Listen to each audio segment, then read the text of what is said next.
मरने का इतना शौक है, कहीं और जाकर मरो ना मैडम। आइला, एड़ी है क्या? इधर हम लोगों की सांस अटक गई है, इसे तो कोई फर्क ही नहीं पड़ता। जिसको हो जाती है ऊपर वाले से शिकायत, वो जिंदगी की परवाह नहीं करते, और जिनको हो जाती है जिंदगी से नफरत, वो मौत के समंदर से भी नहीं डरते। क्या हो गया ये? क्या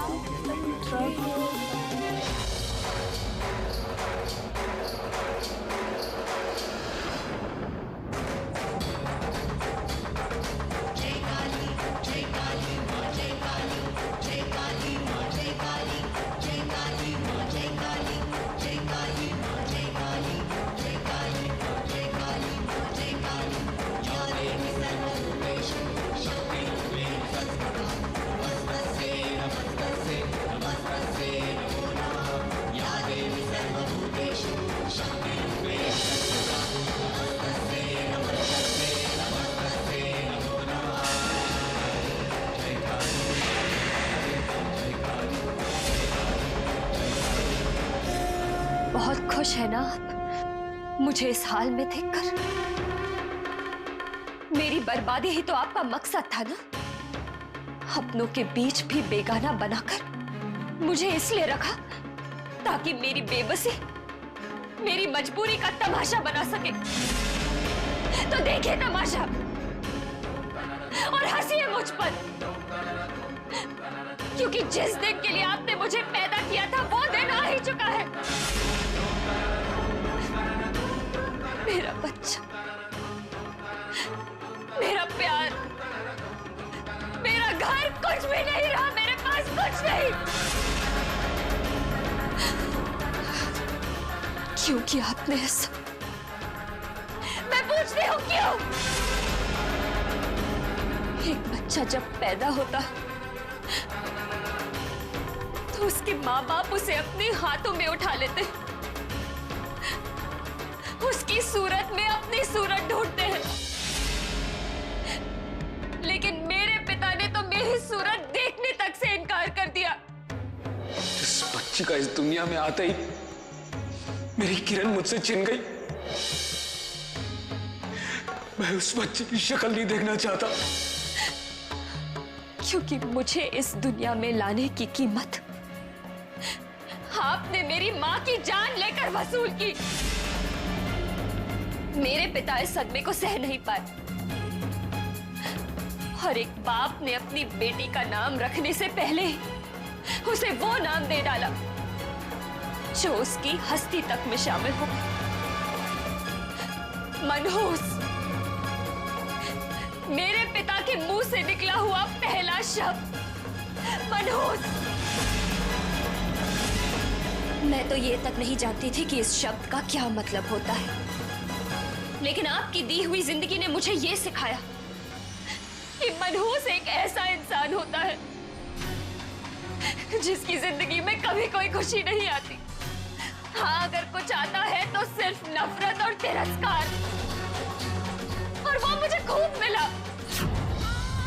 बचपन में अपने पापा की नफरत सहते सहते मैंने कभी ये उम्मीद नहीं छोड़ी कि एक दिन मेरे पापा मुझे अपने सीने से लगाए, मेरे सर पर अपना हाथ फेरेंगे, मुझे मेरे नाम से पुकारेंगे। लेकिन आपसे यह भी नहीं देखा गया, और मेरी जिंदगी में एक सौतेली माँ भेज दी। मुझे इतनी तकलीफें दी जितनी वो दे सकती थी। मुझे मारा, सताया, यहाँ तक कि कई बार मेरी जान तक लेने की कोशिश की, लेकिन मैं नहीं मरी, मैं जीती रही। इतने जुल्म सहने के बाद भी मैं जीती रही, इस विश्वास के साथ कि मुझे जन्म देने वाली मां भले ही मेरे साथ ना हो, लेकिन इस दुनिया को चलाने वाली, इस दुनिया की जननी मेरे साथ रहेगी। लेकिन मैं गलत थी, क्योंकि मेरी जिंदगी के सारे दुख, सारी तकलीफें, मुझे मिलने वाली सारी नफरत आप ही की वजह से थी। तकदीर का हर पन्ना आप ही ने लिखा था।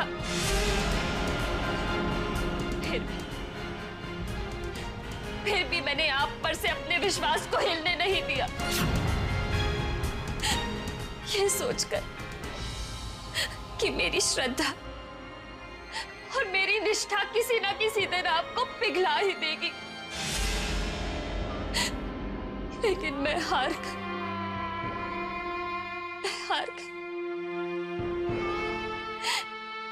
एक इंसान भगवान से कैसे जीतता?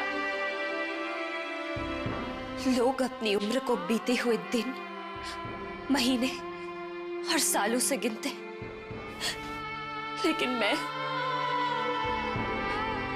मैं तो अपने बहे हुए आंसू, अपने शरीर और दिल पर लगे हुए चोट को गिनते गिनते बड़ी हूं। प्यार के लिए तरसती हुई अकेलेपन में कब मैं बचपन से बड़ी हो गई पता ही नहीं चला। और फिर मुझे भी किसी का सहारा मिला। किसी ने मुझे अपनी बाहों में थामकर धीरे से मुझे कहा कि अनु, बहुत तकलीफ सही है तुमने जिंदगी में, अब आओ और मेरे सीने से लग जाओ और मैं तुम्हें छुपा लूंगा इन सब तकलीफों से दूर, इन सब दर्द से दूर। वो चैतन्य थे, मेरी जिंदगी की हर तपस्या का फल।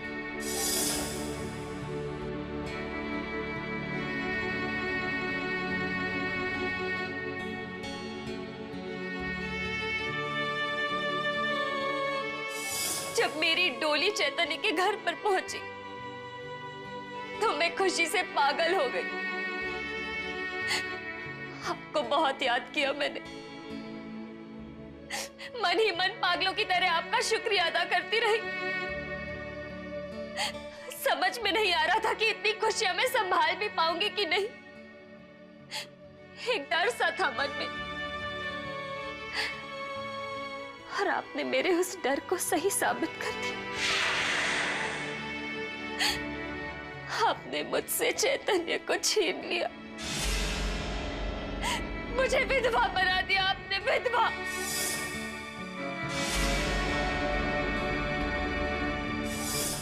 उसके बाद आपको मुझ पर थोड़ा रहम आया और आपने मेरे पापा का प्यार मेरी झोली में डाल दिया।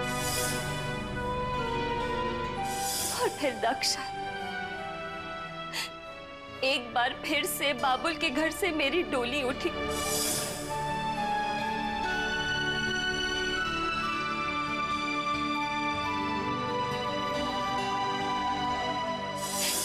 लेकिन दक्ष के घर जाकर मुझे पता चला कि वो सब मुझे छीनी हुई खुशियां लौटाने के लिए नहीं था, बल्कि मेरे रास्ते में कांटे चुभोने की साजिश थी। और जब सबके असली चेहरे मेरे सामने आए तो मुझे पता चला कि दक्ष की जान खतरे में है, और वो भी किसी बाहर वालों की वजह से नहीं, उनके अपनों की वजह से, जिन पर वो इतना विश्वास करते थे।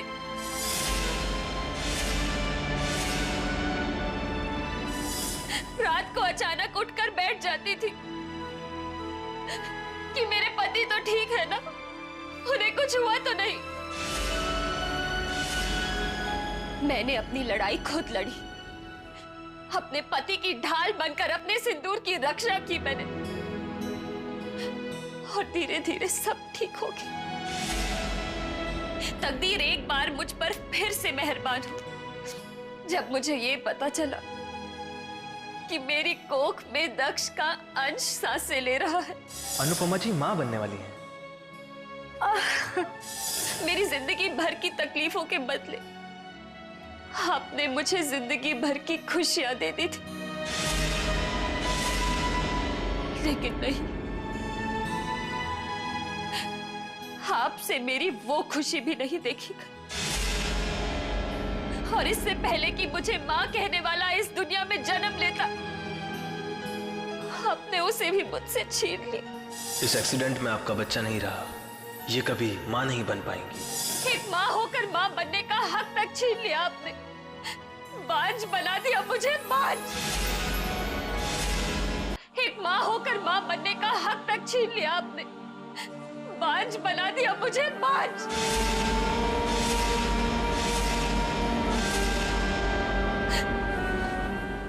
सोचा था दक्ष के प्यार के सहारे जिंदगी काट लूंगी, लेकिन दुनिया ने बांझ नाम के इतने पत्थर मारे कि मैं छन्नी छन्नी हो गई। भूलना मत इस बात को कि तू बांझ है, बांझ। लेकिन फिर भी आप बुत बनी ऐसी ही खड़ी रही। कुछ नहीं कहा आपने, कुछ नहीं कहा। फिर जब अनुभव आया, अनुभव के आते ही मुझे लगा जैसे कि मेरी सूनी बगिया में बाहर आ गई हो।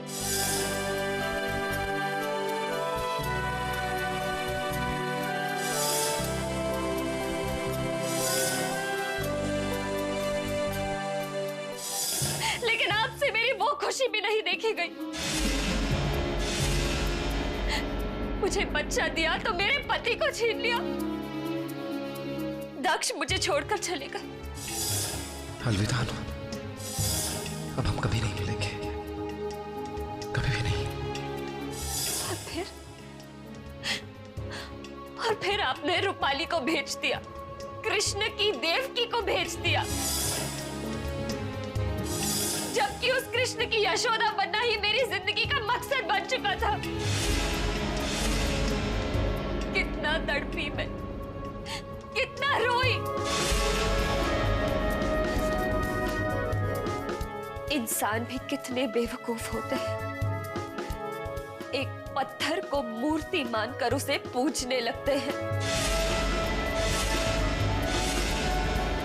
और ये उम्मीद भी करते हैं कि उनकी श्रद्धा से उस पत्थर में एहसास जाग उठेंगे।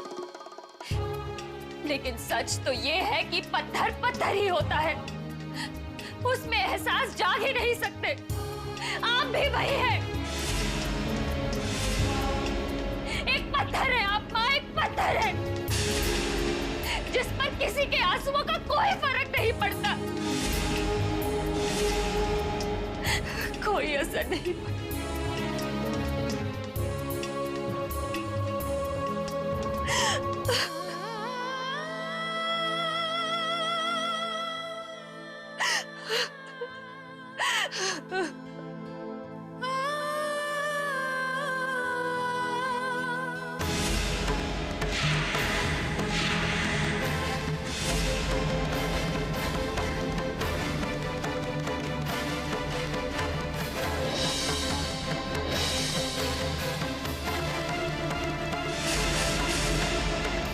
बस अब और नहीं, बहुत देख लिया तमाशा मेरी बर्बादी का। अब आप मेरी बर्बादी पर नहीं हंसेंगे, लेकिन अब आपको इस मूरत से निकलकर मेरा सहारा बनना होगा। आपको ये साबित करना होगा कि आप वाकई मां हैं, जगत जननी है।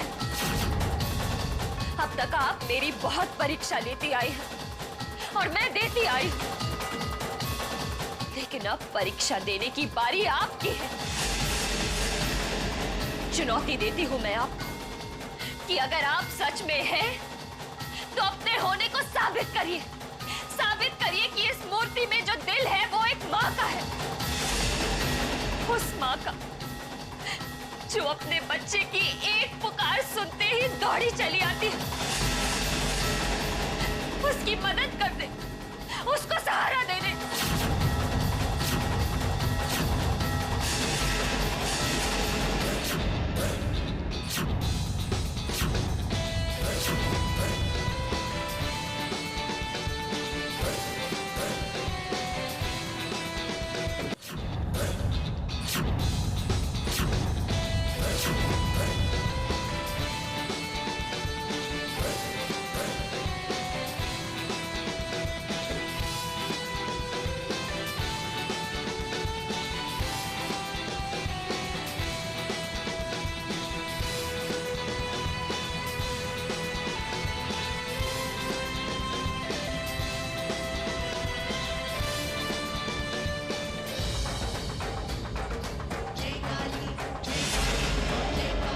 आज या तो आपको मुझे अपने पास बुलाकर मुझे मुक्ति दिलानी होगी या फिर खुद यहाँ आकर मुझे न्याय देना होगा।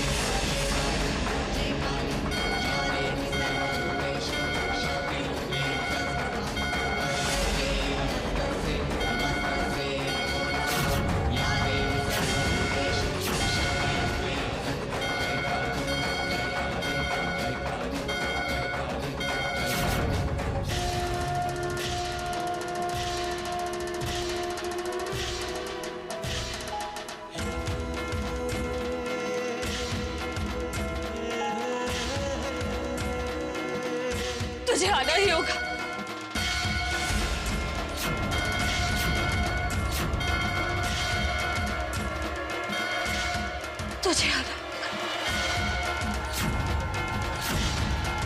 तुझे आना ही होगा।